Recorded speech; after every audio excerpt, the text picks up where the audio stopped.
इस चैनल के माध्यम से आज लगभग 325 वीडियोस हो जाएंगे। उसके माध्यम से मैं ऐसे अज्ञात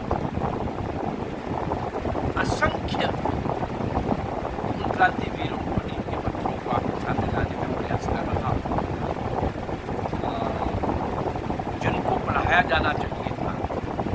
उन शक्ति केंद्रों को, प्रेरणा केंद्रों को, श्रद्धा केंद्रों को, महापुरुषों को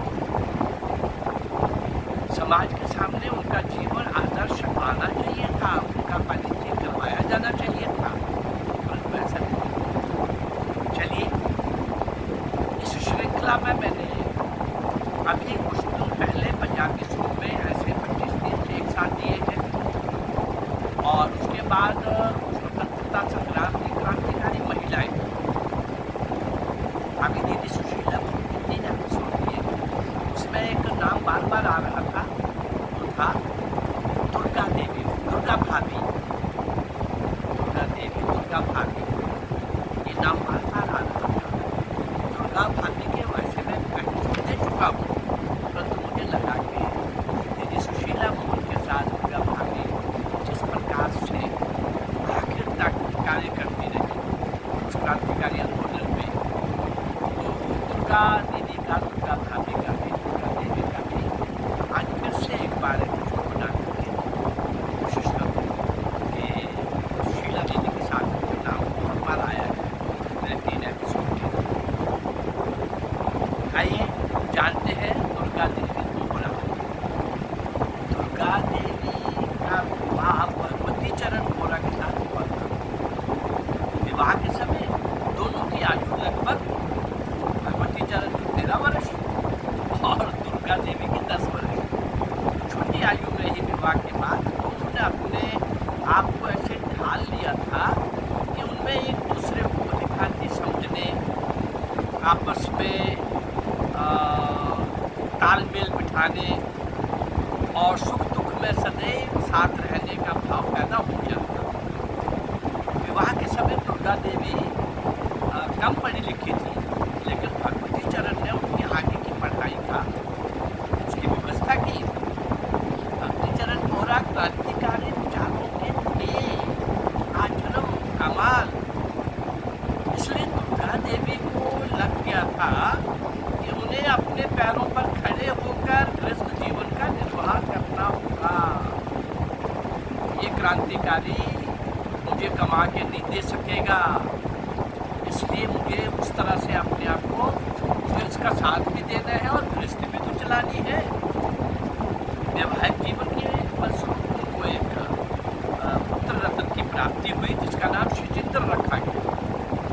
शचीन्द्र आगे चलकर भगवती भाई, भगवती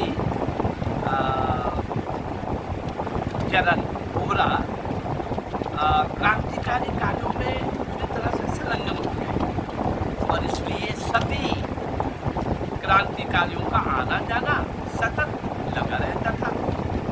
क्रांतिकारी लोग उन्हें, दुर्गा देवी को, दुर्गा भाभी कहते थे। लाहौर में सैंडर्स की हत्या हो चुकी थी। भगत सिंह को, राजगुरु को लाहौर से बाहर भेजना था। सुखदेव दुर्गा देवी भाभी के पास गए, उसके पास पहुंचे और पूछा, भाभी कुछ पैसे हैं आपके पास? उसने कहा है मेरे पास, मुझे पैसों की आवश्यकता है। और दुर्गा भाभी ने कहा, तो पूछ क्यों रहे हो? पैसे इसीलिए तो होते हैं, मैं काम भी नहीं पूछूंगी आपसे। आप भगवती चरण के मित्र हो और क्रांतिकारियों में लगे हुए हो। लेकिन आगे ही सुखदेव ने कहा, यदि आप पैसे तो चलो आपसे मिल गए, एक बात और, यदि आपको किसी के साथ बाहर भेजा जाए पार्टी के काम के लिए, संगठन के काम के लिए, तो क्या आप जा सकोगी? अगर पहचानते होंगे तो मुझे कोई अप्लाई नहीं। अभी मैं उनके नाम नहीं बता सकता, सुखदेव ने कहा। है अगर पार्टी के आदमी तो फिर पूछने की क्या आवश्यकता है, अगर पार्टी के आदमी है तो। लेकिन साथ में शची भी जाएगा शचेंद्र, छोटा बच्चा बन जाएगा। सुखदेव ही बोल रहे हैं कि मार्ग में संकट भी आ सकता है, ऐसे में आप और बच्चा दोनों मुसीबत में फंस जाएंगे। परीक्षा क्यों ले रहे हो सुखदेव? उनकी सहधर्मिणी होने के नाते ये मेरा धर्म है, और मैं भी तो पार्टी के कार्य में संलग्न हूँ, लगी हुई हूँ। दूसरे दिन रात्रि को 11 बजे 2 लोगों के साथ सुखदेव दुर्गा भाभी के मकान पर आ गए। पहुंचकर दरवाजा बंद कर दिया। उसने पूछा, भाभी आपने इनको पहचाना है? मेरे साथ आए हैं, आपने इनको पहचाना क्या? भाभी ने दोनों को देखा। एक नाटे कद का सांवला सा और दूसरा अच्छी लंबाई का कॉलवर्ट का बहुत कीमती सूट पहने, चमचमाते बूट और सिर पर फेल्ट हैट लगा रखा था। दुर्गा उनको पहचान न सकी। अब क्या था? भगत सिंह ने कहा,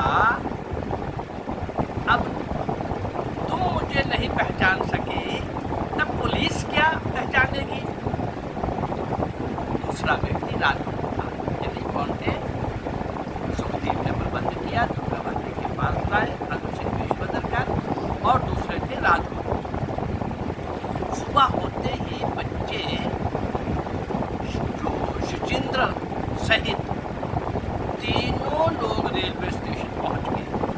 भगत सिंह ने सूट के ऊपर चेस्टर पहन रखा था और बाहर की जेब में एक रिवॉल्वर, और बच्चे को बाएं हाथ में बिठा रखा था।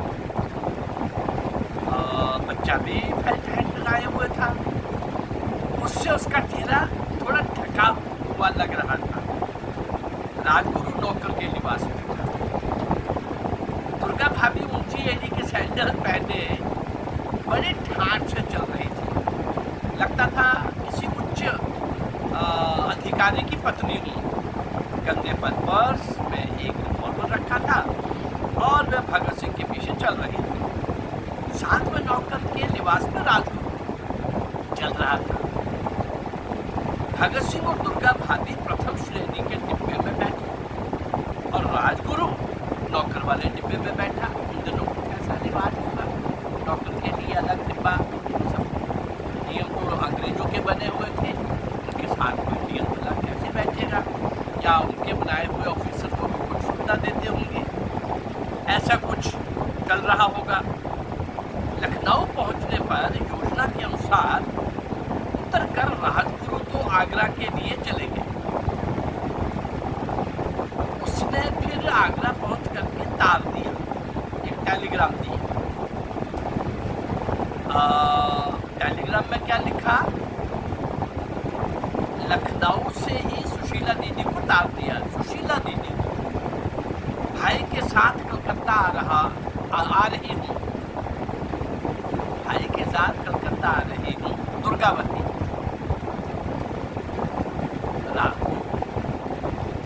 राजगुरु दे रहे हैं।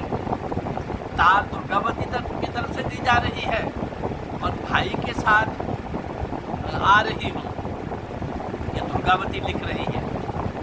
भगवती चरण कोहरा और सुशीला दीदी उन्हें लेने कलकत्ता स्टेशन पहुंच गए।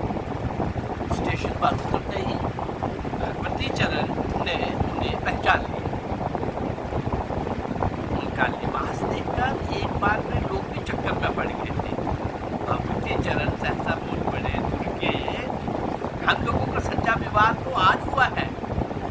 इस पर सुशीला दीदी ने चुटकी ली और पूछा, 10 साल पहले क्या हुआ था? वह तो गुड्डा गुड्डी का विवाह था जो हमारे माता पिता ने किया था। अब लग रहा है कि ये एक क्रांतिकारी की पत्नी है, लेकिन वे लोग कलकत्ता सुरक्षित पहुंच गए थे। कुछ दिन भगत सिंह वहां रहे और दुर्गा देवी लाहौर लौट आई। दिल्ली असेंबली बम कांड की योजना बनी। योजना को अंजाम दिया भगत सिंह और मुकेश्वर दत्त ने। दोनों को गिरफ्तार कर आजीवन कारावास का दंड दिया गया। चंद्रशेखर आजाद ने उन लोगों को छुड़ाने का दायित्व दुर्गा भाभी और सुशीला दीदी को दिया। उसके लिए बम इत्यादि भी बना लिए गए थे। 1 जून 1930 को जेल पर आक्रमण करना था।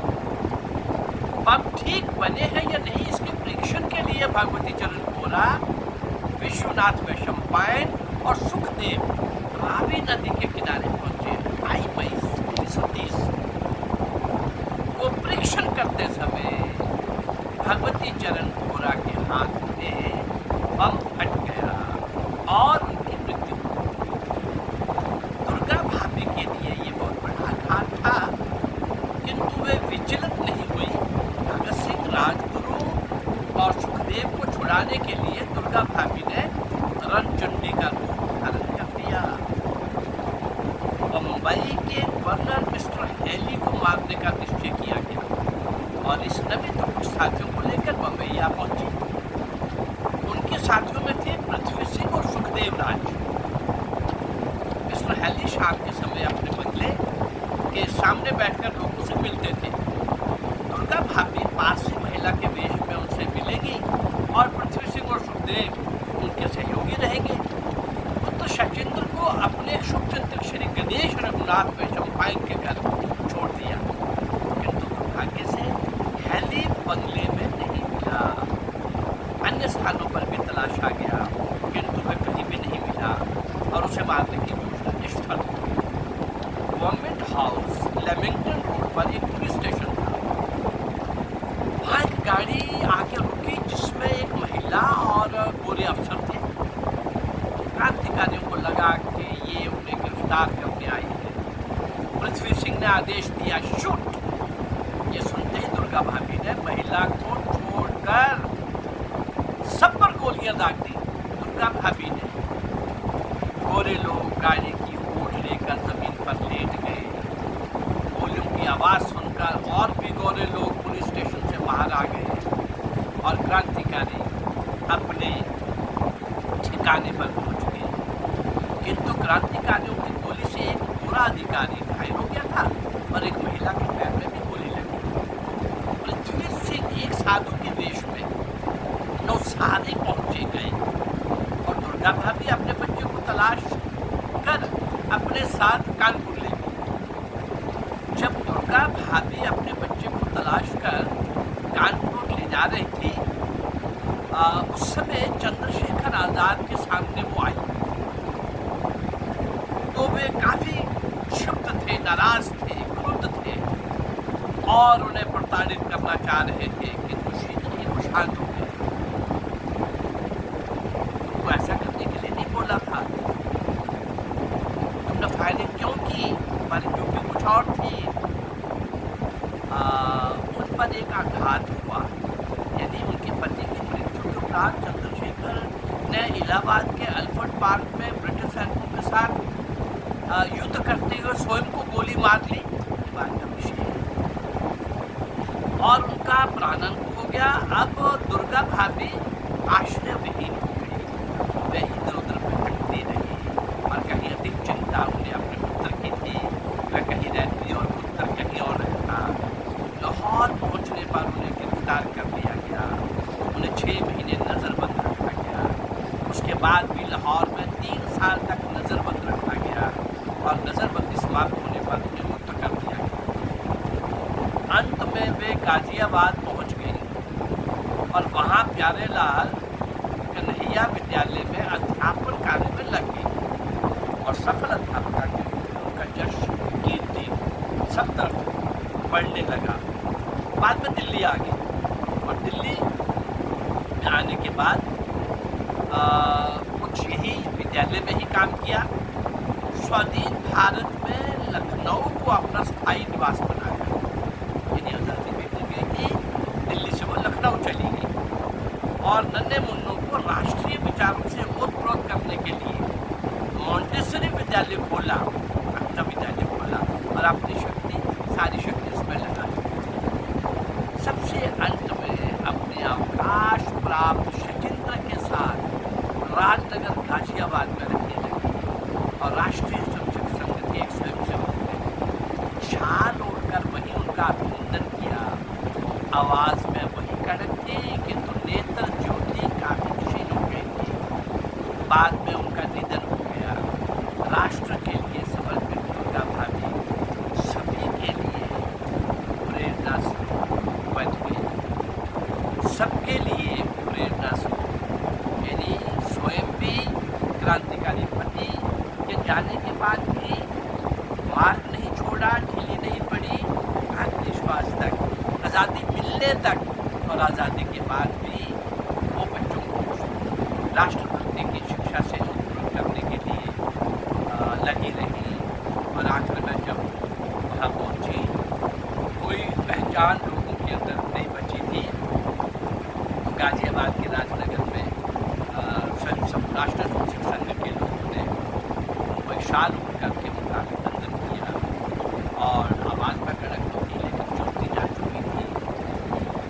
ऐसे महान संघर्षशील जुझारू, हर प्रकार का इतने साल तक कष्ट सहने वाले,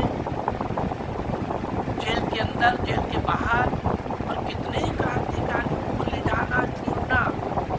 एक बच्चा है, उसकी भी पालना करनी है, चरम कोरा टुकड़ाबाजी रहे, अध्यापका के नाते थोड़ा बहुत काम भी करना है, ट्यूशन भी करनी है, घर भी चलाना है, और क्रांतिकारियों को शस्त्र खरीदने के लिए पैसे भी जुटा के देने। इन सब लोगों ने भारतीय स्वतंत्रता के लिए जो किया, इन सब का किसी का नाम ही नहीं लिया। और बताएगा कि आज़ादी नेहरू गांधी ने लेके दी, जिन्होंने एक लाठी नहीं गिराई, कांग्रेस ने लेके दी, जिसको बताया है कि अंग्रेज ने अपने सुरक्षा कवच के दिए। मुझे लगता है कि इन सब अज्ञात महान क्रांतिवीर नायकों नायिका मैं आपके सामने ला रहा हूँ, और ये मेरा